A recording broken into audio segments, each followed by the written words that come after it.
Olá pessoal, o nosso Conselheiro Acácio de hoje eu vou ler para vocês um trecho do verbete maçonaria que foi objeto da minha aula no programa de rádio de segunda-feira, na Rádio Cultura Online Brasil, o programa da República. Lá no programa da República vocês vão ter a leitura completa do verbete. Aqui eu quero destacar somente a parte inicial para ficar como uma nota de introdução rápida, né? Bem, a maçonaria é um tema sobre o qual eu venho me debruçando muito há muitos anos, né? Esses estudos todos essas aulas abertas todas, né, que estão disponíveis aqui no canal do IMUB, especificamente eu tenho disponibilizado 4 modalidades de aula.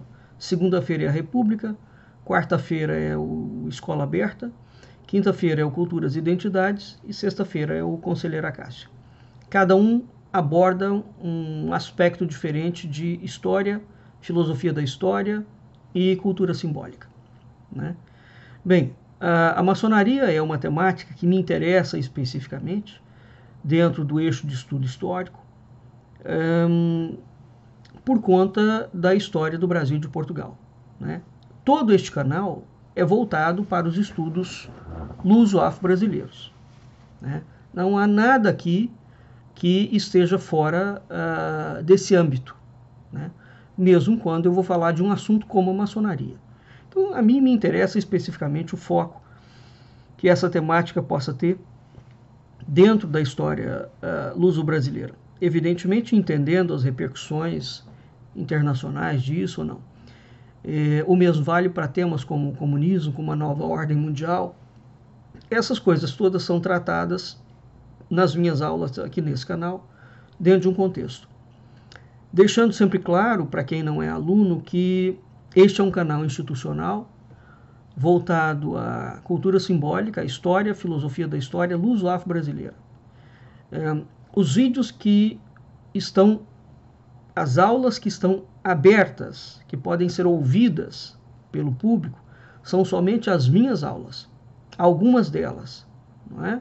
Dentro dessa agenda semanal de aulas gratuitas, que ficam abertas a pedido dos alunos e porque nós temos na Rádio Cultura Online Brasil, que é uma rádio que voltada para professores, né? Então, para que os professores possam estudar essas temáticas com seus alunos, essas matérias ficam abertas, porque as aulas dos outros cursos, dos outros professores, são fechadas. Então, vocês não veem ela no canal, né? Bem, vamos lá.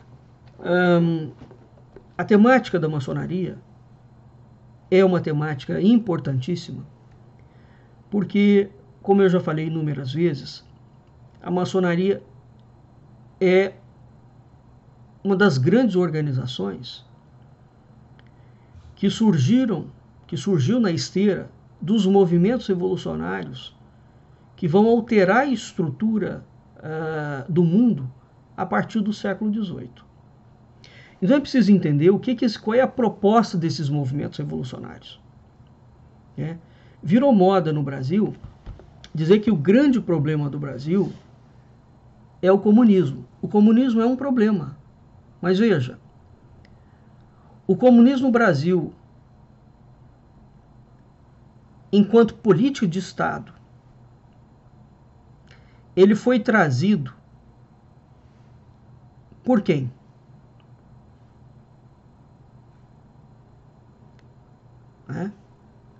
Quando nós vamos olhar a história brasileira, e aqui eu chamo a atenção mais uma vez, desde 1822, o Brasil é governado através do Executivo Federal. Não estou falando dos executivos estaduais e municipais. O Brasil é governado pelo Executivo Federal sempre por partidos de direita. Nunca teve no Executivo Federal um partido de esquerda. Apesar disto, a curva de socialização e comunização no Brasil é ascendente e contínua. Eu já fiz sei lá quantos programas sobre isso. Então, como é que se explica essa incógnita histórica? Porque você entende, por exemplo, que o comunismo se instala na Rússia, ou em Cuba, ou na Venezuela, porque o partido que assumiu é comunista, do Executivo Federal. E no caso do Brasil, como é que explica isso? Como é que explica a socialização contínua? E aqui eu chamo a atenção, o socialismo é algo muito pior do que o comunismo. Porque o comunismo é um filho do socialismo. Ele é um filho menor. Ele tem... O socialismo é um grande guarda-chuva, e embaixo desse grande guarda-chuva você tem setores. O comunismo é um deles. O socialismo é algo tão perverso e macabro que o próprio Marx, no Capital, admite que o capitalismo era uma parte de passagem fundamental para o socialismo. O objetivo do Marx não era um governo comunista, é um socialismo universal. Muito bem. Esse socialismo é exatamente a propositura da maçonaria. Então, quando nós vamos olhar todos os governos do Executivo Federal, você fala assim, esquerda. A esquerda vai assumir o governo brasileiro com Fernando Henrique e Lula. Portanto, é um negócio muito recente. E mesmo assim, é uma esquerda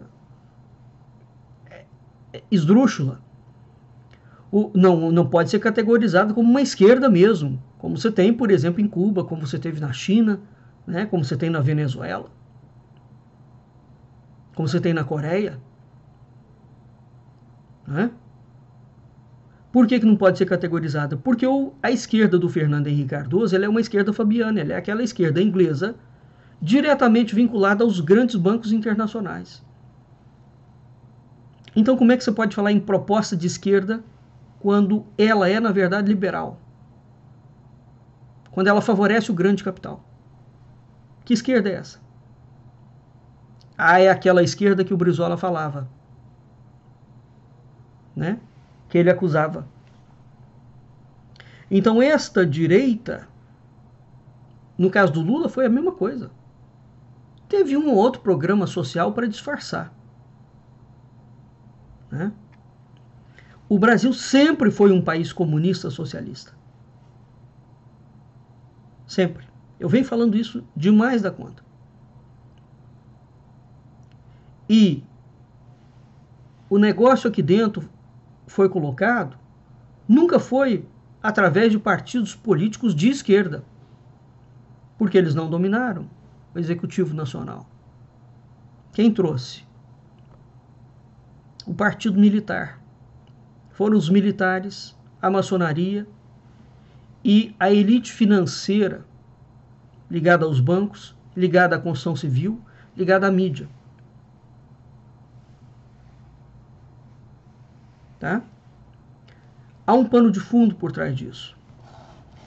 Então vamos aqui. Eu vou ler parte do verbete, porque é muito importante.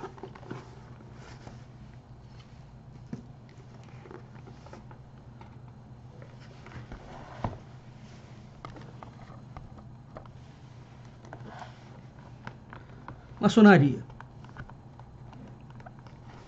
Eis aqui. Esse é o Dicionário de Política de José Pedro Galvão de Souza. O professor José Pedro Galvão de Souza, juntamente, foi o grande mestre dos historiadores Tito Livre Ferreira e Manuel Rodrigues Ferreira, que são autores que eu venho me debruçando sobre a obra deles sei lá há quanto tempo. José Pedro Galvão de Souza, jurista, foi um dos estudiosos brasileiros, um grandíssimo intelectual, que afirmou com todas as letras que o Brasil nunca foi colônia de Portugal. E baseado nisso, depois surge uma grande linha da historiografia nacional, né, que os irmãos Tito Livio Ferreira e Manuel Rodrigues Ferreira vão seguir.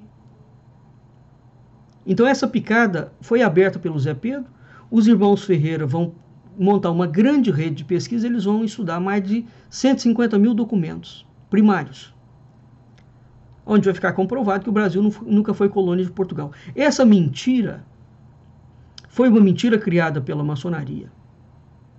O Brasil começa a degringolar, portanto, o ponto nodal que o Brasil sai do eixo para ser tomado pelas potências internacionais malignas, é exatamente a propositura que o Brasil foi colônia de Portugal. Então, esta mentira histórica, documental, jurídica, política, foi implantada para legitimar a independência brasileira. Então, todos os assuntos que vocês veem, todas as aulas que estão disponíveis nesse canal, todas elas seguem um fio contínuo, histórico. Não são temas soltos ao vento. Ao contrário de você, que é meu aluno, que está chegando aqui pela primeira vez, possa pensar. Maçonaria.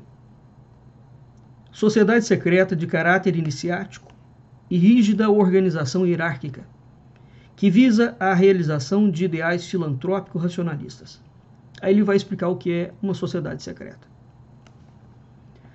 Os maçons recusam-se a admitir que a maçonaria seja uma sociedade secreta. Pretendem-na discreta, não secreta. Não é isso que atestam os fatos, nem os documentos oficiais da organização, como aqueles que detalham seus ritos e estabelecem o procedimento de seus membros, desde o momento em que nela ingressam.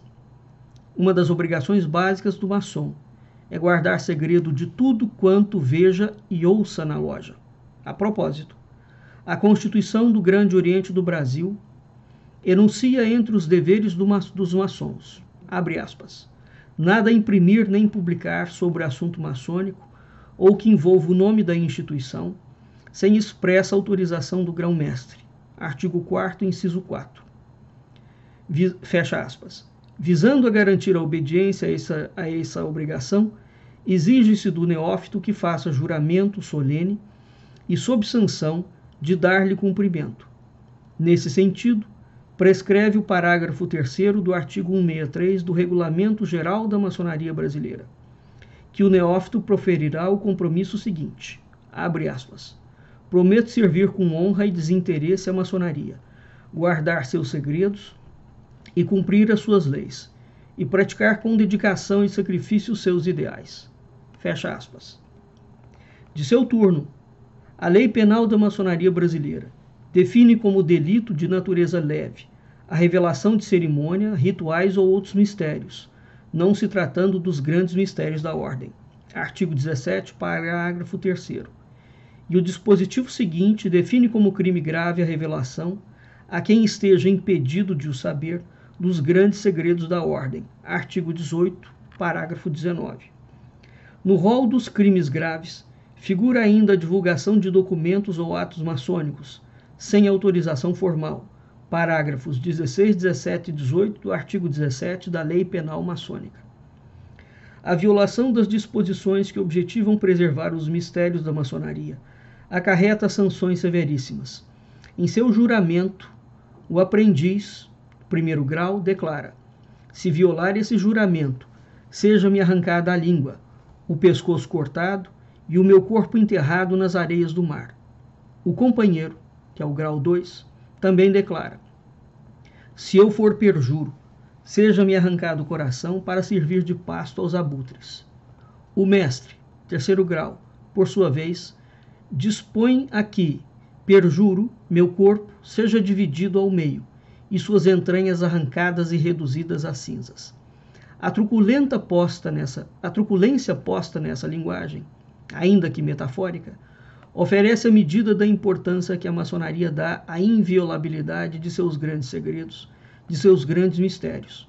Isso tudo depois de o candidato à iniciação ter prometido não professar ideologias contrárias aos princípios maçônicos e democráticos nos termos do artigo 1º, parágrafo 1º, letra G da Constituição do Grande Oriente do Brasil.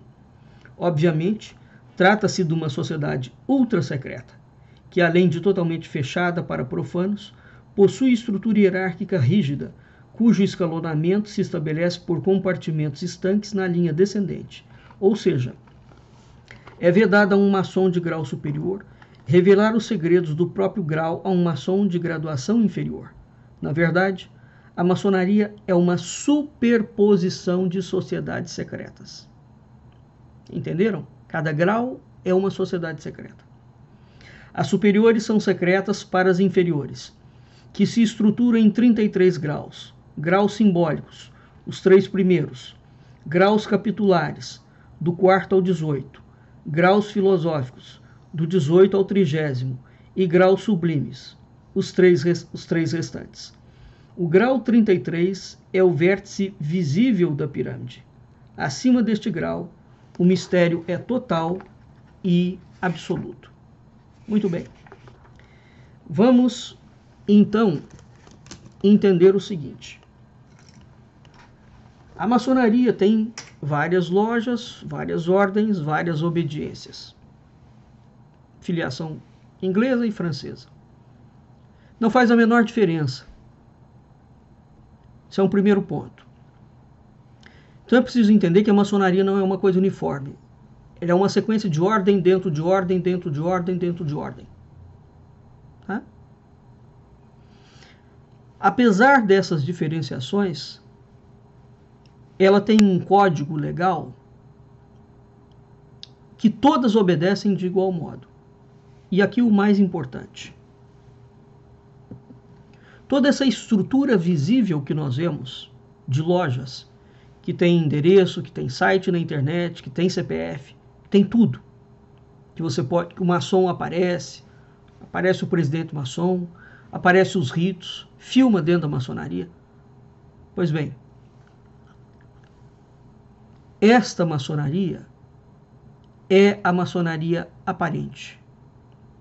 É a maçonaria que vai do 1º grau ao grau 33. Acima dela, portanto, não aparente, que não tem CNPJ, não tem iniciados que falem que são iniciados, não tem fotinha, não tem casamento dentro de maçonaria, como a Carla Zambelli casou, com Sérgio Moro como ministro, com vários generais do governo do Jair Bolsonaro fazendo flexão dentro do Grande Oriente, do Distrito Federal. Então, esta maçonaria visível é a visível. É a parte mais inofensiva, digamos assim. Porque a verdadeira ordem é invisível. É abscôndida, é secreta. Todos os estudiosos que estudam, portanto, e que vão fazer referência à maçonaria, nos documentos, eles podem fazer referência à maçonaria visível, aparente, que é aquela que deixa algum lastro documental. Mas sabe-se que a verdadeira, portanto, aquela que está acima do grau 33, que é abscôndida, ela só pode ser perceptada, as suas ações, inferida de um modo indireto, que a documentação é bastante escassa. Agora veja o seguinte, apesar disto, nós verificamos historicamente que todas as ações dessa maçonaria aparente, que norteiam a base do socialismo, do comunismo, do liberalismo maçônico, da proposta do globalismo internacional, que as grandes bases são essas. São exatamente o gnosticismo, né, o antropocentrismo, o laicismo, o naturalismo, o ataque à família, né, o ataque ao ser humano.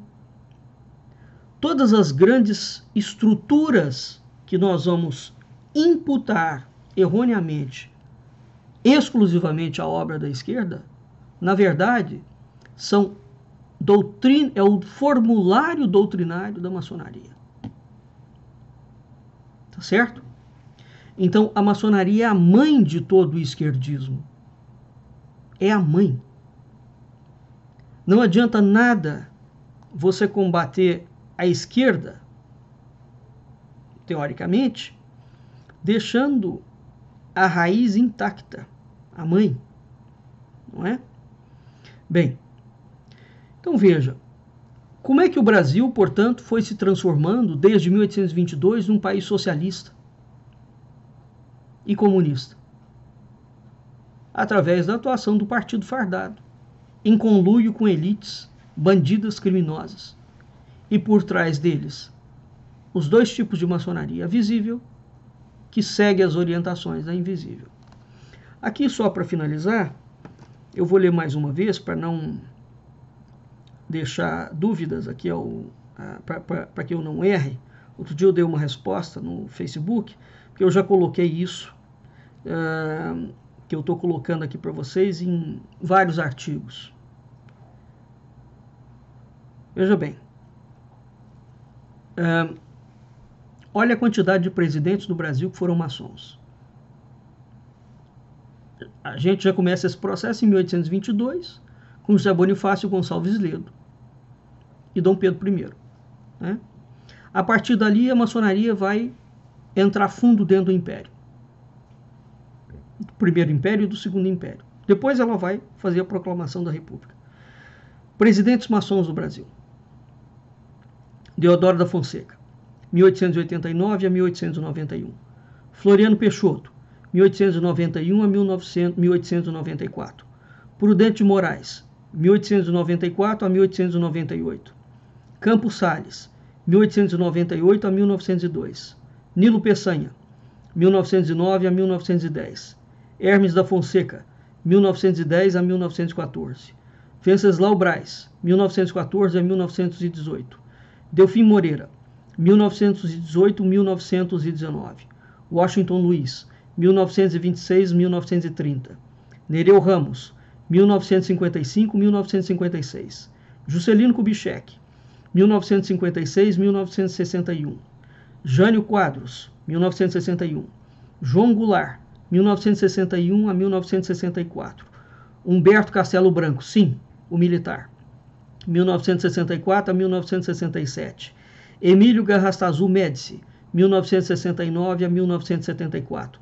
Ernesto Geisel, 1974 a 1979. João Figueiredo, 1979 a 1985. Tancredo Neves, o Tancredo Neves era da Carbonária, 1985. Fernando Collor, 1990 a 1992. Fernando Henrique Cardoso era membro da Esparta. Essa filiação, no entanto, do Fernando Henrique nunca teve uma confirmação oficial da Esparta, como todos os outros presidentes tiveram. Tá? A Esparta sempre deixou essa filiação mais ou menos em aberto. Michel Temer, Hamilton Mourão, né? O vice-presidente agora. E todos os generais que ocupam o Palácio do Planalto agora, no governo de Jair Bolsonaro. Bem, isso aqui configura a grande totalidade dos presidentes do Brasil. Então, a grande agenda de esquerda brasileira sempre foi implementada através do Executivo Federal, pela maçonaria e pelos militares. Essa é a razão pela qual eu venho me atendo muito ao tema da militarização da política e das conexões claras e evidentes que existem entre o Exército Brasileiro e a maçonaria. E para entender isto, né, essa conexão, nós precisamos de entender a proposta universalista, cosmopolita da maçonaria. O que a maçonaria pretende? o que o grande movimento revolucionário do século XVIII pretendia. O que eles estão querendo alterar? Que tipo de mundo eles estão querendo criar? Tá certo? A história é muito mais profunda do que aquilo que nós podemos pensar. Não sem razão, novamente invoco aqui o professor de Fidelino de Figueiredo na obra Entre Dois Universos, de 1959, filósofo português, em que o professor Fidelino de Figueiredo falava que há dois tipos de história. Existe a história superficial. Uma história de superfície, essa profana, que as coisas são desconectadas. E existe a história profunda, que é onde você começa a entender como a história superficial se propõe. Então, a história profunda rege a história superficial, mas a história superficial não conhece a história profunda. Da minha parte, nas minhas aulas, eu procuro sempre trazer a história, a visão da história profunda. E ela é extremamente complexa. Este é um canal de filosofia da história, luso-afro-brasileira, que te mostra os caminhos da história profunda. O objetivo dessas aulas não é te levar a conclusão nenhuma. Sabe por quê? Porque nenhuma filosofia pura, e eu sou filósofo, conclui nada. A filosofia se ocupa na questão, no estudo do quid. O que é isso? Quando você entende a coisa, você não precisa concluir nada sobre. Tá bem? Vamos ficando por aqui. Até o próximo Conselheiro Acácio.